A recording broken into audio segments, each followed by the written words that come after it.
I imagine everyone who's still up at this late hour has heard about Ethernet and TCP/IP and communicated with it. And if you've ever done so, you will have realized a few things. The most important thing, I think, is that encryption and anonymity is always something duct-taped to it. You make a config mistake, you are not careful in any way, shape or form, and suddenly that what is supposed to be an encrypted transmission is just going over the network, willy-nilly readable for everyone. Also, have you ever tried to run normal TCP/IP over a network that is a bit, say, icky with the transmission speeds and the packet losses? Markqvist and his probably by now quite large team of contributors has started 8 years ago to implement a network protocol that could be feasibly run over Morse code. Like you could sit there and within spec communicate to someone over like this beeping button. Also, it has encryption built in, so you cannot communicate unencrypted by accident. So I would like to hear a warm round of applause for Reticulum, Unstoppable Networks for the People by Mark.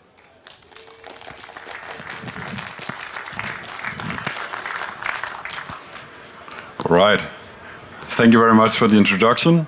I'm Mark, and I'm one of the developers of the Reticulum project. So, as you so aptly put it, we're all familiar with TCP/IP and the whole stack built around this. So, what is Reticulum? Reticulum is a networking protocol. It's also an internetworking protocol, and it attempts to solve the same problems that we're familiar with, namely getting any kind of data reliably from point A to point B, either directly or over any number of hops. But it uses cryptographic principles for addressing and data transport instead of arbitrary number assignments. Currently, it has a fully functional, well-tested and stable reference implementation. And this implementation is called the Reticulum Network stack. It's released on the MIT license, and it's available both in the package format and as source code. And you can grab it by going to reticulum.network, where you can also access the documentation and specifications and the full manual for the project. So, what are the primary problems with the current communication stacks we have today? One of them is that nobody actually really talks to each other anymore. This is quite strange because even our most basic compute devices have really advanced capabilities. We have lots of processing power, we have large amounts of storage and memory, and most devices even have advanced radios and communications hardware built in. Yet, if I want to send a message to any one of you in this same room, or a friend in the next building, this strange scenario occurs automatically. My communication goes through an ISP, a couple of countries, and some quite questionable intermediaries, and then probably another country, and then it ends up at a server somewhere else. And that's a server I don't control, and neither does any of the other people that actually use the communication control this server. The data is then run from that server and, well, more or less through the same kind of possibly quite questionable data path until it finally reaches my friend Tom there in the end. And when you think about it, this situation is actually pretty bizarre.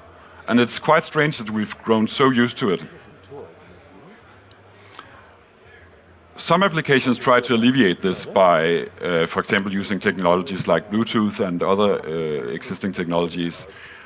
But ideally, it should not be the job of the application developer to solve this. It should not be something that's plastered on as an afterthought. It should be something that the networking protocol itself is able to handle. And the networking protocol should be able to get data from point A to B in the most efficient way, and ideally without having to involve any unnecessary intermediaries along the way. So our devices are perfectly capable of using peer-to-peer communication, but they don't.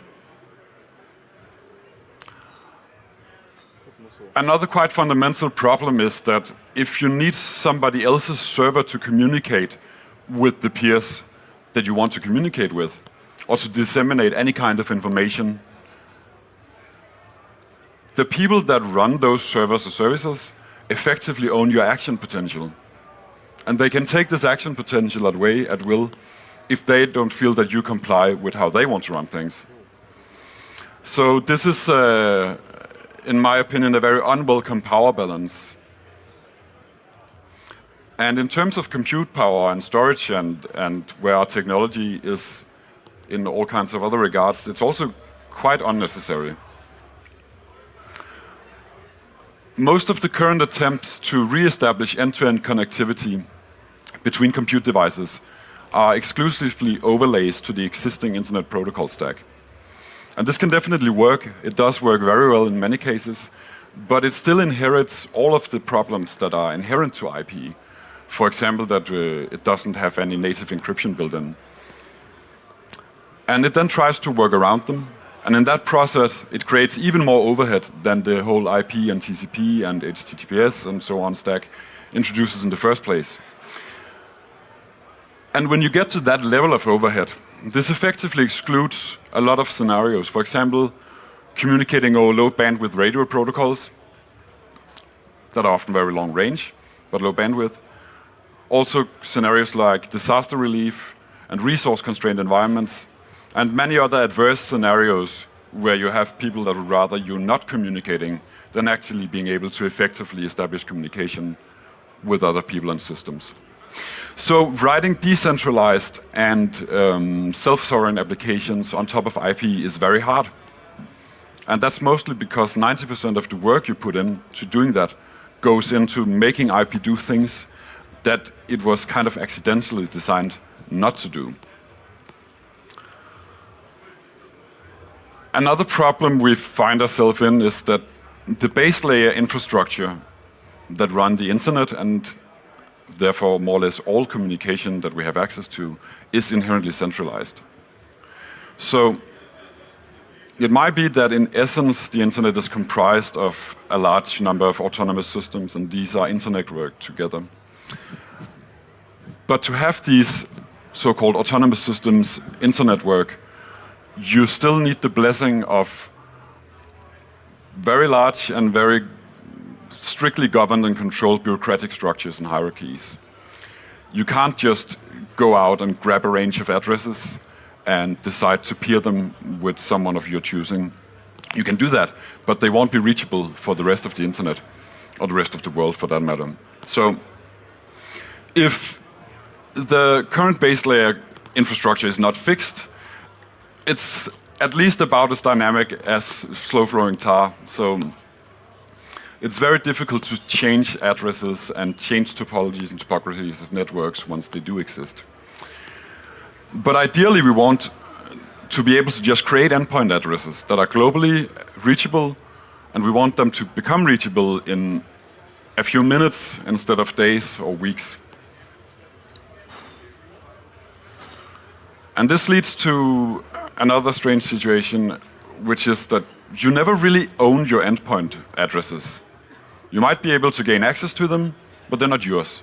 They can be taken away, and they can be altered, and they can be blocked quite easily as well, because routing to them requires that everyone along the path agrees that they should be routable and that you should actually be able to be reached.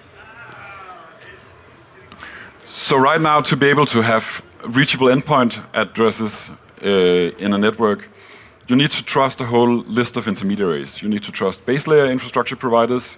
You need to have public IP address providers. You need to trust DNS providers, SSL certificate authorities, and signing intermediaries. And most likely, you will also need to have hosted server infrastructure or trust other kind of service providers. And in 99.9% of cases, this will effectively exclude normal people or organizations from running their own communications infrastructure and hosting their own truly sovereign platforms for communication and disseminating information. I think this is inherently broken. So we're basically fucked, because in reality we all need to use someone else's server to disseminate any kind of information or coordinate action. And that's really one of the important points, because without communication between peers, between people, we can't effectively coordinate action and effectuate change. So if we try to imagine a situation of open communication systems, what would that look like? What would we need to have a system of networks that did not impose these limitations? I think one of the primary factors would be the need for true end-to-end connectivity for everyone. So everyone needs to be able to create addresses that are reachable by everyone else. We also need mandatory end-to-end encryption at the base layer, not as something that's plastered on as an afterthought on top of all of the other layers of the stack, but something that's inherently and fundamentally built in and cannot be switched off. Another very important point, I think, is that we need initiator anonymity at the base layer. So anyone that wants to communicate, to either disseminate information or to obtain information or to communicate with other people, needs to be able to do so in a way that does not reveal their identity necessarily unless they want to. We also need to remove the requirement of having arbiters and hierarchical structures to be able to associate and deassociate network segments that want to be able to communicate. And we need to do so without any pre-coordination necessary. So ideally, we should only have the base knowledge of how to physically connect with a workable carrier between networks, and they should be able to interoperate and internetwork between each other without having had to pre-coordinate address spaces and segments. This should just happen automatically once you do it, whether it's like 2 days or 25 years in the future.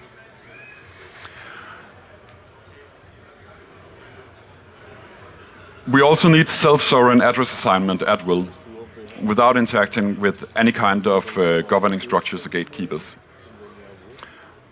And quite importantly, we need to lower the barrier to entry to actually create the base layer infrastructure and create the workable links over any kind of medium that we have available to us. And right now it's not like realistically possible in any way to coordinate some kind of massive shift away from IP-based networks. And it's not really desirable to do that anyways, because we have lots of good systems and lots of important systems that run on top of these networks. And there's no point in throwing that out. So I think for any technology in this kind of way to be successful or usable, we need to have a situation where isolated networks and also isolated small-scale networks are completely functional and provide real value to their users without the rest of the world necessarily having to care about it. And such isolated networks, they must be able to dynamically converge into larger networks if paths between them become available. And as I said before, this must occur automatically without requiring any oversight or user intervention. And it should also be able to coexist with and bridge over the already established infrastructure and protocols that we have.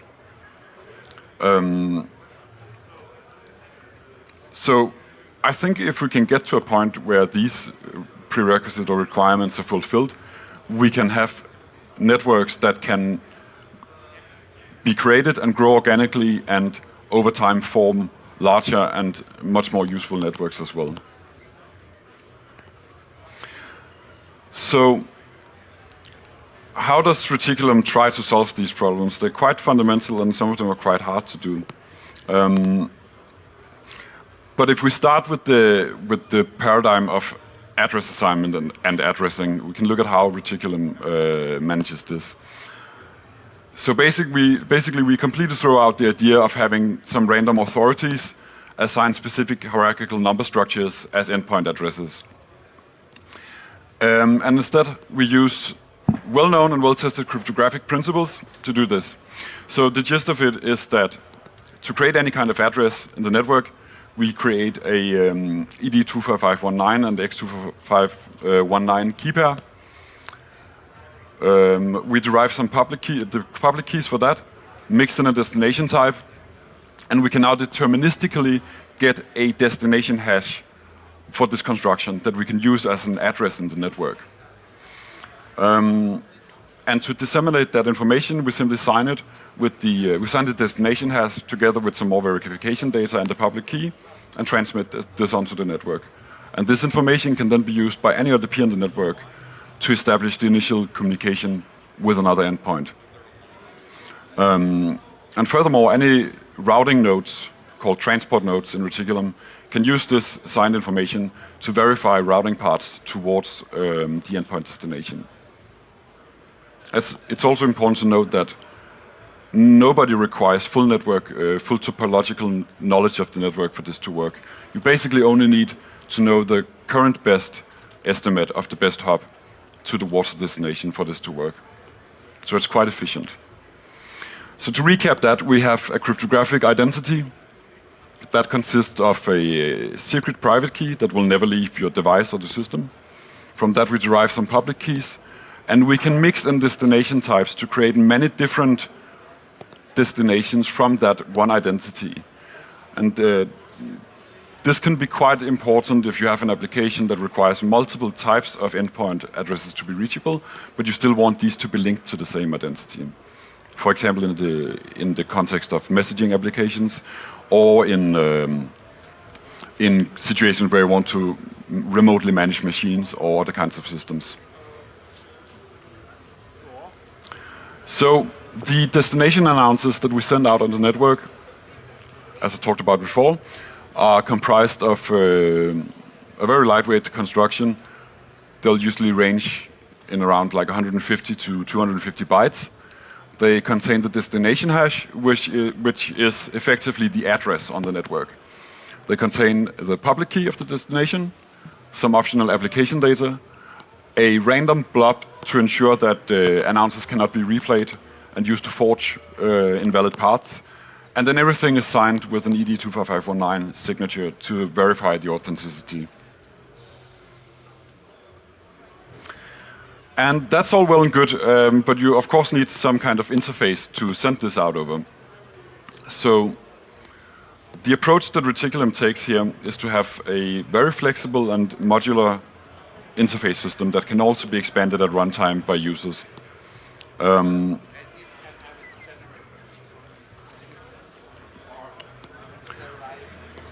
Reticulum can automatically use any number of heterogeneous physical or virtual interfaces to form a self-configuring mesh. And it works over anything that supports a physical layer MTU of at least 500 bytes, and as long as you have more than 5 bits per second of throughput, it actually works. So it's not even a joke that you could do this over Morse code, because you actually could if you have a fast enough typing speed. Effectively, to do this, most applications, like even low bandwidth applications, will probably target something like 300 bits per second. But that's slow enough that you can run full like messaging and information sharing even over long distance HF radio links, which has been demonstrated and run over Reticulum actually. So this means you can use more or less anything. You can use existing high performance devices like Ethernet, fiber optics, Wi-Fi. You can also use plain old serial lines. You can use LoRa radios. You can use packet radio modems. You can use TCP, UDP, I2P. You can basically use anything that you can throw at it or write an interface driver for. And writing an interface is really quite easy. So can it handle many interfaces? Yes, absolutely. This is like an interface graph of one of the testnet nodes that are running right now. And each of those little purple dots you see is an individual interface. And On this node, there's about 150, I think, different active interfaces that are bridged to all kinds of other systems. And the Reticulum routing core will happily route between those 150 interfaces at will. One of the important things to note here is that the addresses, the destination hashes, are not bound to any physical devices. So addresses live at the application layer, so to speak. So there's no configuration of addresses or subnets or anything like that on the interface level. You can basically throw any number of interfaces at the routing daemon, and it's just going to find out which paths are the most efficient for where we want to get to. And that eases configuration quite a lot. So the packet structure on the raw network is quite simple, actually, and that's a relief, because the overhead is quite low. As you can see, we have a header field, which is just 2 bytes, and that's then appended with a context field. So we have basically a 3-byte header. We have a 16-byte destination field, and that's the overhead. Then you have the payload data. And one thing you might notice that's conspicuously missing from this is a source field. So there's actually no source addresses at all in Reticulum. There will never be a packet that includes information about where it came from at all. And you can, of course, still have bidirectional communication. Even the low-level raw packet API is able to have signed, cryptographically signed acknowledgements sent back. So, but how do you establish full bidirectional communication without any sources? Reticulum uses a concept of quite simple link establishment.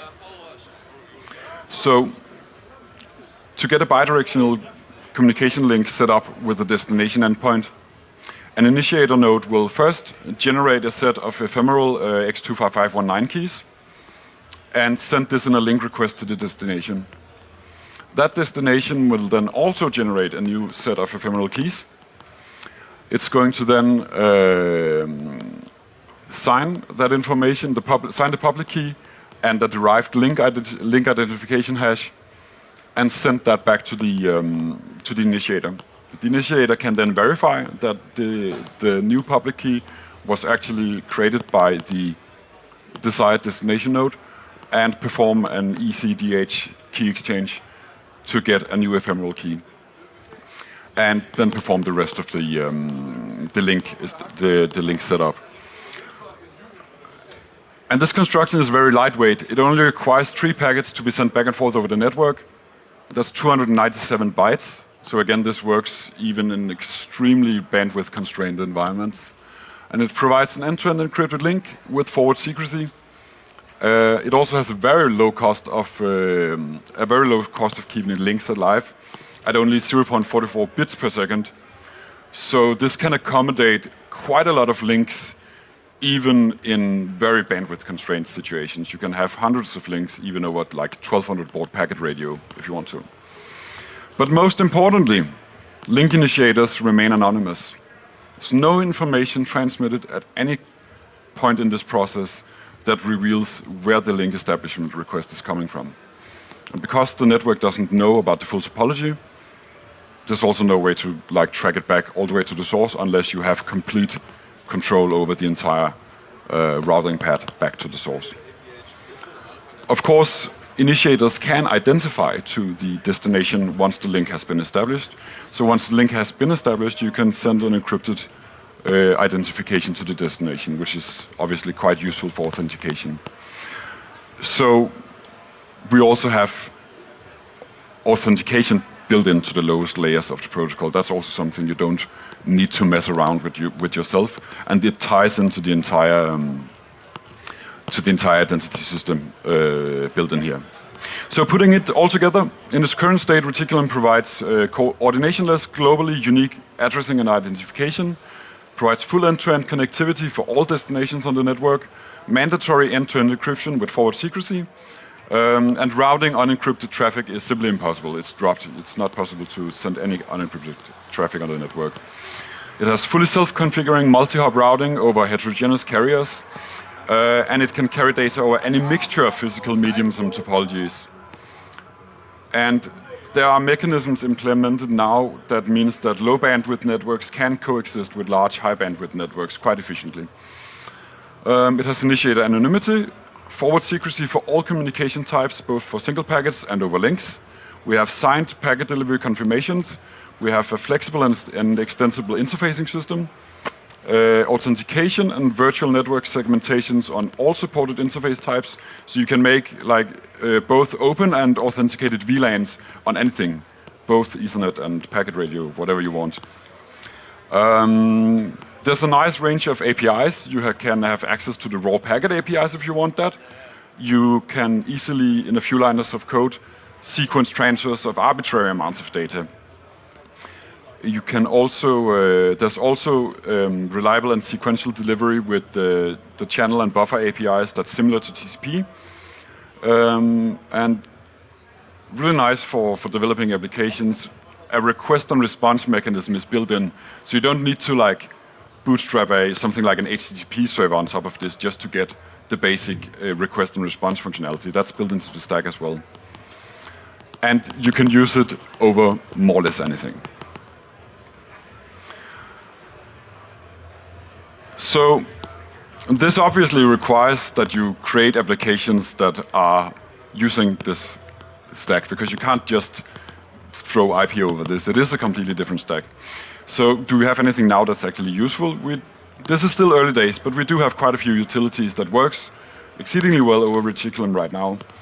Of course, we have a system-wide routing daemon called RNSD, which handles all of the routing and interface configuration and handling, all of that stuff. We have fully interactive shell, similar to SSH, but this will work over very slow connections as well, reliably, and is fully interactive. We have basic management utilities, similar to ipconfig and ipRoute and ping. And we have identity management and encryption utilities for offline handling as well. We also have basic tools for information sharing, such as file transfers, file servers, and file drops. We have applications that allow hosting simple low bandwidth pages that can be dynamic applications, such as forums, news aggregators, and proxies to other systems. And very interestingly, a universal messaging protocol called LXMF that provides both short-form, long-form messaging in a completely self-sovereign and secure manner, with several different user-facing clients implemented. And it's also very easy to hack this protocol and just write your own implementations or bots or services or whatever you want. And one of the nice things is that it seamlessly roams between networks. So you can use this actually for day-to-day communication on your phone, on your Wi-Fi network, and connect to other people around you. And you can also just bring it out into the mountains with a LoRa radio or a VHF radio and still be able to reach those same people. So it's not like you don't get this kind of walled, closed system where it's only the people that have the same hardware as you, because it can interconnect between all the different supported interface types. So just a short rundown of some of the programs that people have implemented. This is Sideband. It's a messaging client, can do both text and voice messaging and file transfers, image attachment. It has you can write bots. This is a weather bot someone made for it that can download satellite images and stuff. It has a full-featured telemetry system, so you can use this to share location with your friends or monitor your server status or whatever you want. You can also implement remote control, and it's fully scriptable and plug-in extensible. MeshChat is another nice user-friendly client written by a guy named Liam Cottle, also using LXMF, interoperable with all of the other clients, of course. This one features also real-time audio calls, which is a really cool feature. And this works over LoRa as well, which is quite fun to mess around with. It also has a Nomad network browser, which is the lightweight page hosting system that I talked about before. And that leads us to the last of the clients. This is Nomad Network. It's a terminal-based client that has basic text messaging and also the ability to host pages that can be either just like static information or dynamic pages you can render in Python or PHP or compiled programs, whatever you want. So you can. There's a guy who wrote actually like a Wikipedia hosting for this. So Wikipedia is available over Nomad Network now, which is quite fun. And if you find any of this interesting, please come and join us right in here in the critical decentralization cluster. We have a Reticulum assembly, and you're very welcome to come and play around with the system and learn how to get it set up on your computer, play around with the radio hardware and all the different stuff we can do with it. So totally welcome to come by and learn how to set it up. And that's all I had for you. So thank you very much.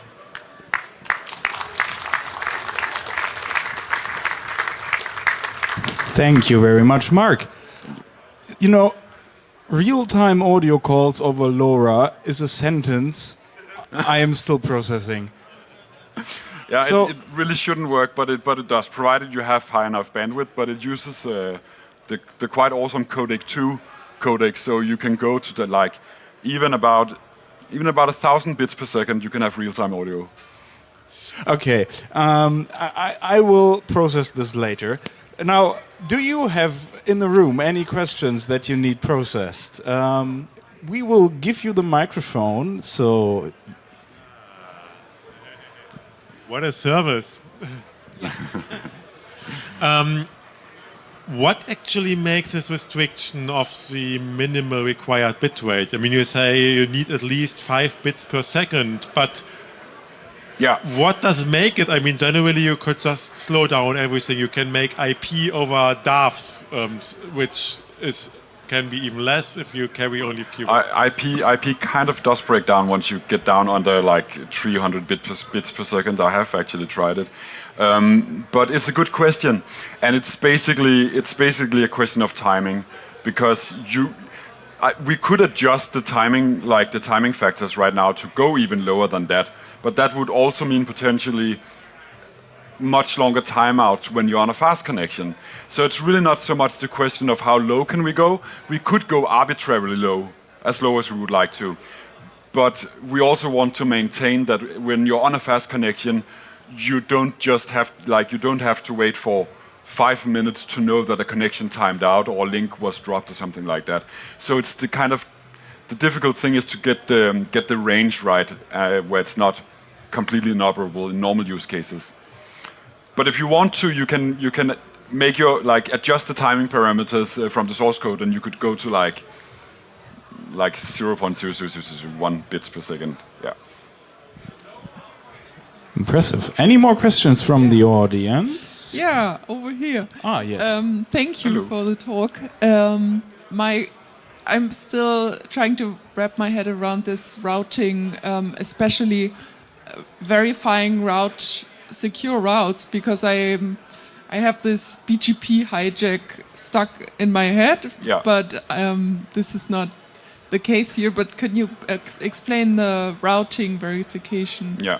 once So more? Thank you. since every path announcement is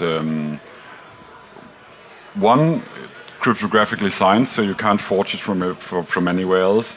All routing nodes in the network can verify the signature and drop anything that's invalid. And two, they are universally unique, so you can't replay them in any way. And they they can only be retransmitted once. So if you get a destination announced from somewhere you have that has already been processed, it will simply be dropped. So it's a bit more complex than that in the implementation, but it basically ensures that you cannot replay them or forge the paths from anywhere. So a destination announce has to come from the system or person who actually owns that address. Question? And furthermore, any node in the network is free to choose a path that they choose themselves. So if you have multiple potential paths to one destination and one of them is not working, you can simply try another one. And since all of the communication from that point is signed and encrypted, there's really no way to like. You can't put yourself in the middle of it, so to speak. Does it answer it? Kind of. Do we have any Signal Angel questions? Thank you. One more question in the room. Thank you for your talk. I want to ask you, what routing algorithm are you using? And what are the limits? So Reticulum is using its own routing algorithm. I can't put like any specific name to it. I'd love to show you the full details of how it works. What was your second question? Oh, the limits to it. The limits are going to be basically it's going to be basically limited to processing speed and how many path table entries you can store. But since they are very, very light, you can store about 50,000 path table entries in 1 megabyte of memory. It's not likely to be a problem in like the foreseeable future. And of course, you don't need to store everything in active RAM. You can just store the most recently used or active entries in RAM, and then you can store the rest on the disk or something like that. So you can have networks that have billions of endpoints still within very reasonable limits of the hardware we have today. And of course, it's important to note also that not all nodes in the network need to know the full path table or all of the destinations that are here. Any client on the network, like only routing nodes need even to have to store a destination table. So, and even those don't need to have all of them in either memory or on disk, because they can be requested dynamically when they are needed. So if you only have some specific amount of resources, you can simply limit the storage size of your tables to that. And as long as there's some way in the network to obtain the information when you need it, it's still going to work. Question here in the front, right? I'm just going to give you mine. How do the nodes learn about each other? So I have two nodes with some radio link potentially between them. Yeah. How does one node know that there is another node that I can use for routing around me? Yeah, that's a really good question. The strange answer is they don't, because all routing nodes are essentially transparent. So no devices have any addresses or any real presence on the network, but the routing nodes themselves will propagate the announcers from the actual destinations that now live kind of in the application layer instead. So the only knowledge you get about the routing nodes in the network is like a hop identifier that is appended to the destination announced when it is rebroadcasted. So you can specifically target one particular router instead of another. So the routers themselves actually don't talk with each other or coordinate. So you don't waste bandwidth on that. They are essentially transparent and passive. Any more questions? I think I see a hand in the back. Hi. So let's say I have an existing application that runs well over TCP, UDP, whatever you have. Can I commit the sin of running this over Reticulum? You definitely can. I mean, theoretically, you could just write some kind of little wrapper that will push your IP traffic down through Reticulum, get it out in the other end, and you have like a socket in the other end.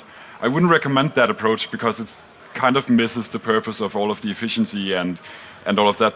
The best approach, I think, would be to simply write you have some kind of data in your application that needs to go somewhere else, and give the users an option of choosing to use Reticulum. Then you just write it probably won't be much more than like 20 lines of code to get that using Reticulum instead of IP, or even at the same time. So it's really quite easy to retrofit existing IP applications to use Reticulum instead. Then we have another audience question. Thank you. Meshtastic can store like 100 nodes on the device, how many nodes you think you can save on a micro reticulum node? On a micro reticulum node, like so on an ESP32 or something like that. Yes, on ESP. So most of those boards have around like 4 or 8 megabytes of memory. That's realistical, right? So you could potentially have like still having free RAM to do the rest of the stuff, probably around 100,000 destinations, which is going to be way, way higher than you're realistically going to service in that bandwidth anyway. So I think that's quite doable, quite realistic to do. If in some like weird scenario you want to be able to service more destinations than that, like only from such a small device, you could plug in an SD card and store the rest of the information in a SQLite database or something like that on the SD card. That would be possible, I'd say. Do we have any more audience questions? They're in the back. How do you address congestion? So, are you talking about like congestion at the routing layer, or congestion for announcing the destinations, or just general traffic congestion? But both. Right. Okay. So, good question. At the layer of like the destination announcers and the routing, there are mechanisms built in for limiting the amount of upkeep traffic, which includes the destination announcers, to by default 2%. And you can obviously reconfigure this if you want to something that's more suitable for your own topography.